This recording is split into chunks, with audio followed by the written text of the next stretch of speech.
নমস্কার। আপনারা দেখছেন বর্তমানের কথার পরিচালনায় সোজা সাপটা। আজকের সোজা সাপটায় আমাদের এই স্টুডিওতে আমরা আমন্ত্রিত করে এনেছেন ডক্টর বিপুল মণ্ডল। এনার পরিচয় দেওয়ার কোনো ব্যাপার নেই, উনি অধ্যাপক, কালিয়াগঞ্জ কলেজের অধ্যাপক। বিশাল হাজার হাজার ছাত্রছাত্রীদের চোখের মনির মতোই উনি আছেন, দীর্ঘদিন থেকে আছেন। সুতরাং পরিচয় দেওয়ার কোনো ব্যাপার নাই। উনি পেশায় অধ্যাপক হলেও নেশায় কিন্তু একজন লেখক।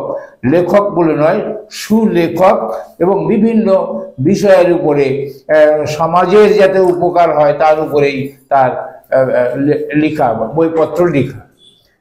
নমস্কার বিপুল বাবু, আমাদের এই অনুষ্ঠানে আপনাকে আনতে পেরে আমরা খুবই আনন্দিত। তা এবার বলুন যে মূলত আপনি কোন কোন বিষয়ের উপরে আপনি যে এত বই লেখেন, আমি দেখি কালিয়াগঞ্জ কলেজে আপনি আসার পর থেকে আপনি একটার পর একটা বই লিখেই যাচ্ছেন। তো কোন ধরনের বই মোটামুটি আপনি লিখতে আপনার মানে অভ্যস্ত, আর কি ভালো লাগে? সকলকেই নমস্কার জানাচ্ছি। আমি doctor Bipul Mondal, associate professor in history, Kaliaganj college. আমার মূলত আমি যেটা স্বাচ্ছন্দ্য বোধ করি যে মূলত ছাত্রছাত্রীদের নিয়ে থাকতে চাই। আচ্ছা। এবং এটা একটা আমার একটা দিকের একটা জগৎ, আরেকটা দিকের জগৎ হচ্ছে আমার নেশা হচ্ছে লেখালেখি করা, কোনো কিছু অনুসন্ধান করা, গবেষণা করা, ইত্যাদি ইত্যাদি। তো যাই হোক, এ যাবৎ আমি প্রায় 12খানা বই লিখেছি। এর মধ্যে কিছু কিছু বই আমার সম্পাদনাও রয়েছে। তো সবচেয়ে আমার প্রথম বই যেটি, সেই বইটি হচ্ছে আমার এই বইটি উত্তরবঙ্গ চর্চা। উত্তরবঙ্গ চর্চা এই বইটি দিয়েই আমার লেখা শুরু। এবং এটি একটি কলকাতার একটি নামী পাবলিশার্স, বঙ্গীয় সাহিত্য পরিষদ, সকলেই আপনারা জানেন। সেখান থেকে এই আমার প্রথম বইটি প্রকাশিত হয়েছে। আচ্ছা। এরপর একে একে আমি কিছু বাংলা বই এবং কিছু ইংরেজি বই লিখেছি। তবে মূলত আমি যে লেখাগুলো লিখতে স্বাচ্ছন্দ্য বোধ করি বা যে বিষয়ের উপর লেখা লিখতে স্বাচ্ছন্দ্য বোধ করি সেটা হচ্ছে জাতি, অর্থাৎ কাস্ট, ক্লাস, অর্থাৎ তথাকথিত ভাবে আমি বলতে পারি যে আমরা যে বলি অনেক সময় যে নিচু শ্রেণী, উঁচু শ্রেণী, মধ্যবিত্ত শ্রেণী, এরকম আমরা অনেক সময় বলে থাকি আর কি। তো তথাকথিত যাদের কথা এক সময় লেখার কেউ ছিল না বা তাদেরকে লেখার জন্য অনেকের উপর নির্ভর করতে হতো, তো সেই সময়টাই আমি বেছে নিয়েছি যে আমি তাদের নিয়ে লিখতে চাই। আচ্ছা। কারণ আন্তর্জাতিক ক্ষেত্রে, আঞ্চলিক ক্ষেত্রে আমরা তেমন যে আন্তর্জাতিক ক্ষেত্রে তো নয়ই, এবং আঞ্চলিক ক্ষেত্রেও তাদের নিয়ে কিন্তু লেখা তেমন ভাবে আসে না বা কেউ তাদের উপর তাদের নিয়ে চিন্তা করে না। তো সেই যে ভাবনা, সেই ভাবনা থেকেই আমি তথাকথিত নিচু শ্রেণী মানুষ, আপনারা একটি শব্দ হয়তো জানেন, দলিত শ্রেণী বলে, দলিত। এবং দলিতদের ওপর নানা অত্যাচারের কাহিনী আমরা এখনো বিভিন্ন সংবাদপত্রে বিভিন্ন সময় দেখতে পাই, তাদের ওপর নির্যাতনের। তথাকথিত আমরা যে ভদ্র শ্রেণীর মানুষ, হ্যাঁ, তো সেই মানুষগুলো তাদেরকে নিয়ে অনেক তাচ্ছিল্য করি। অর্থাৎ যে কোনো জাতি, যে কোনো মানুষের কিন্তু একটা নিজস্ব সত্তা থাকে, তাদের নিজস্ব একটা ইতিহাস থাকে, তাদের নিজস্ব আন্দোলনের ধারা রয়েছে, এবং সেই আন্দোলন করে তারা তাদের নিজের জায়গাটাকে কিন্তু সেই জায়গাটায় আসতে পেরেছে। কিন্তু তাহলে তাদের তো একটা ইতিহাস আছে, সেই ইতিহাসটাকে তো তুলে ধরা আমাদের সমাজের কাছে খুবই জরুরি। শুধুমাত্র আমরা একটা উঁচু শ্রেণীর কথা বরাবর লিখে যাচ্ছি, আমার সেই ভাবনা থেকেই কিন্তু আমার এই লেখা তাদের নিয়ে। হয়তো দেখুন, আমি একটু বলি, যেমন ধরুন আমার যে লেখাগুলো সেটা বলছি, যে আমার একটি ইংরেজি লেখা caste, class, status and protest, এইটা দারুণভাবে সমাদৃত হয়েছে। আচ্ছা, দ্বিতীয় লেখা দেখুন, সবগুলো লেখাই দেখবেন সেই নিচু শ্রেণীর নিয়ে লেখা। Protest, upliftment and identity, Rajbanshi and Namasudras of Bengal 1872-1947। তারপরে দেখুন বাংলা ভাষাতে একটা লেখা, জাতি, ভাষা ও আন্দোলন, রাজবংশী কোচ, কামতাপুর। এটি একটি বিখ্যাত পাবলিশার্স, আপনারা সকলেই জানেন, KP Bagchi and company, Kolkata, সেখান থেকে প্রকাশিত হয়েছে। তারপর দেখুন সমাজ জাগরণ ও গণ আন্দোলনে উত্তরবঙ্গ। নেক্সট হচ্ছে প্রতিটা বইয়েরই একটা দিল্লি থেকে যেটি হয়েছে, historical studies on caste, education, economy and ideology.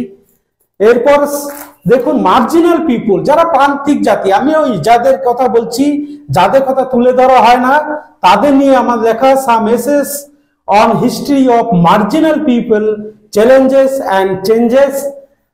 এবং শেষে আমি কিন্তু শুধুমাত্র ক্লাস বা কাস্টের উপরই নয়, আমি ট্রাইবেলদের উপরও কাজ করেছি। আচ্ছা আচ্ছা, এবং এই বইটি একটি এমন একটি বিষয়, the tribes of north Bengal and Sikkim, the changing scenery of the 20th century.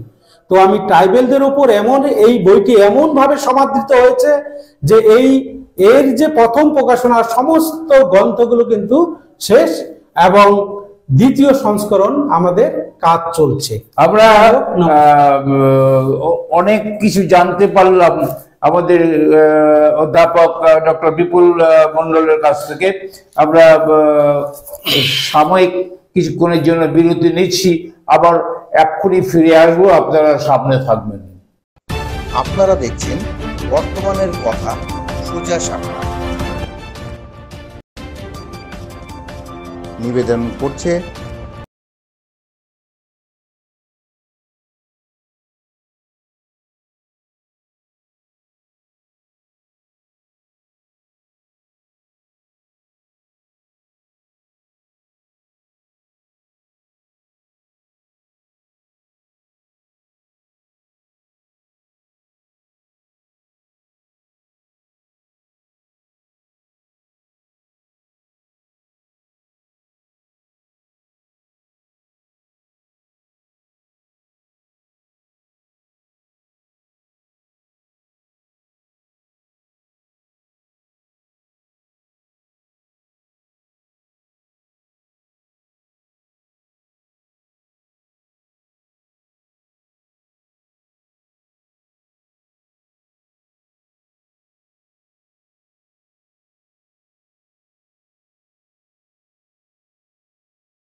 আমরা আবার এলাম সোজা সাপটাই। আচ্ছা বিপুলবাবু, আপনি তো অধ্যাপনা করছেন কালিয়াগঞ্জ কলেজে, তো আপনার গবেষণার বিষয়বস্তু কি ছিল, এবং সেইটাকে যদি একটু জানাতে পারতেন ভালো হতো। অ্যাকচুয়ালি আমার গবেষণা করেছি ওই একই কথা বললাম, যে প্রান্তিক মানুষদের নিয়ে, যা আমার অবশ্য বিষয়টা ছিল socio religious movement in north Bengal, the Namasudra and রাজবংশ কমিউনিটিস 1872 to 1947। অর্থাৎ আমি একই কথা বলছি যে আমি উত্তরবঙ্গের দুটো জাতিকে নিয়ে লিখেছি, একটা হচ্ছে রাজবংশী কমিউনিটি আর একটা হচ্ছে নমশূদ্র কমিউনিটি। আমরা জানি যে রাজবংশী কমিউনিটি হচ্ছে উত্তরবঙ্গের একটি বৃহত্তম জাতি বা কাস্ট। হ্যাঁ, এরা স্বাধীনতার পূর্ব থেকেই এখানেই ছিল, এরাই এখানকার আদি বাসিন্দা। আর নমশূদ্রদের কথা যদি বলি, তাহলে কিন্তু স্বাধীনতার পূর্বে উত্তরবঙ্গে নমশূদ্রদের অবস্থান সেরকম কোনো গুরুত্বপূর্ণ বা তাৎপর্যপূর্ণ ছিল না। কিন্তু যদি ধরি স্বাধীনতার পরবর্তীকালে আমরা যখন বাংলাদেশ হলো তখন কিন্তু বাংলাদেশ হওয়ার আগে যখন পাকিস্তান হলো তখন থেকে কিন্তু একটা পূর্ব বাংলা থেকে নমশুদ্ধ মানুষ এই সারা উত্তরবঙ্গ জুড়ে অবস্থান করেছে। আচ্ছা, তবে আমি আমার একটা অভিজ্ঞতা এখানে শুধু শেয়ার করতে চাই, যে যেই বিষয়টা আমাকে এই গবেষণা করতে অনুপ্রাণিত করেছে, যে আমি দেখেছি ছোটবেলা থেকে যে একটা রাজবংশী সমাজের বাস ছিল এখানে, নমশূদ্ররা এখানে আসলো, তারা খুব কর্মঠ এবং খুব বুদ্ধিদীপ্ত, এবং তারা কি করলো এই জায়গাটায় এসে অনেক কষ্ট করে পরিশ্রমী হওয়ায় তারা তাদের জায়গাটা ধরে রাখলো। কিন্তু রাজবংশী সমাজের মানুষ কি করলো, ধীরে ধীরে ধীরে ধীরে তাদের জায়গা জমি বিক্রি করে করে কিন্তু একটা অন্য সেন্টিক মানে অন্য জায়গায় চলে গেল, এখানে নমশুদ্ধ মানুষের অবস্থানটা এখানে ধরে রাখলো। এবং এই জায়গাটা থেকে আমার গবেষণার বিষয় এই নমশুদ্ধ এবং রাজবংশী মধ্যে একটা তুলনামূলক। আচ্ছা, এই মুহূর্তে আমি যদি বলি যে আপনি তো এতগুলো বই লিখেছেন, মোটামুটি সংখ্যার দিক দিয়ে দেখলাম, তো আপনার এখন কোনো অপ্রকাশিত বই এরকম কিছু কি আছে? তবে প্রকাশিত হবে ইতিমধ্যে আমরা সকলেই জানি আমাদের লকডাউন, বিভিন্ন এই যে একটা বিশাল একটা ভাইরাসের উপদ্রব আমাদের 2019-20 সালে এসেছে। তারপর থেকে আমার একটা মনে একটু দৃষ্টিভঙ্গির একটু চেঞ্জ হয় বা পরিবর্তন হয়। সেটা সেই জন্যই আমি একটা অপ্রকাশিত গ্রন্থ দিল্লির মনোহর পাবলিশার্সে আমাদের একটা ম্যানুস্ক্রিপ্ট আমি জমা করেছি, সেটা হচ্ছে disease medicine and health care in colonial Bengal. এই ম্যানুস্ক্রিপ্টে এখন কাজ হয়েছে, ওনারা কাজ করছেন। এবং আরেকটা হচ্ছে উত্তরবঙ্গের প্রাচীন পর্ব বা প্রাচীন যুগের উত্তরবঙ্গ, এই একটা ম্যানুস্ক্রিপ্ট কলকাতাতে আছে, এবং এর কিছু কাজ আমি এখন করে যাচ্ছি। আমার কাছে একটা বড় প্রশ্ন আছে, যেটা হচ্ছে আমরা শুনেছি যে বিপুল বাবু একটা বই লন্ডন থেকে প্রকাশিত হয়ে গেছে ইতিমধ্যেই, এবং এই বইটা সম্পর্কে যদি কিছু বলেন। এই বইটিও আসলে ওই একই কথা, রাজবংশী এবং নমশুদ্ধদের ওপরেই। বইটির নাম হচ্ছে প্রোটেস্ট, আপলিফমেন্ট অ্যান্ড আইডেন্টিটি। এই বইটি লন্ডনের এবং নিউ ইয়র্ক দুটো জায়গা থেকেই প্রকাশিত হয়েছে। আচ্ছা। এবং এটি রুটলেস পাবলিশার থেকে প্রকাশিত হয়েছে। এটি একটি ইন্টারন্যাশনাল পাবলিশার্স, এবং সারা বিশ্বেই এর সংখ্যা রয়েছে। এবং এটা স্বীকৃতি দিয়েছে হচ্ছে শেখর বন্দ্যোপাধ্যায়। আমরা শেখর বন্দ্যোপাধ্যায়কে সকলেই জানি, খুব প্রশংসনীয় হয়েছে শেখর বন্দ্যোপাধ্যায়ের কাছে। আপনারা হয়তো এর আগে দেখেছেন। নমস্কার। তো আজকে আমরা শুনলাম উনি লন্ডন থেকেও যে বইটা প্রকাশিত করেছেন সেটা অত্যন্ত প্রত্যেকের কাছে গ্রহণযোগ্য হয়েছে। তো আমরা চাই যে আমাদের বিপুল বাবু জাতীয় স্তরে নয়, শুধু আন্তর্জাতিক স্তরে উনি আরো বই লিখে আমাদের একটা কালিয়াগঞ্জ শুধু নয়, উত্তর দিনাজপুরের সুনাম আরো অর্জন করুক, এই বলে আপনাকে ধন্যবাদ জানিয়ে আমি আমাদের আজকের যে সোজা সাপটা, সেই সোজা সাপটা এখানে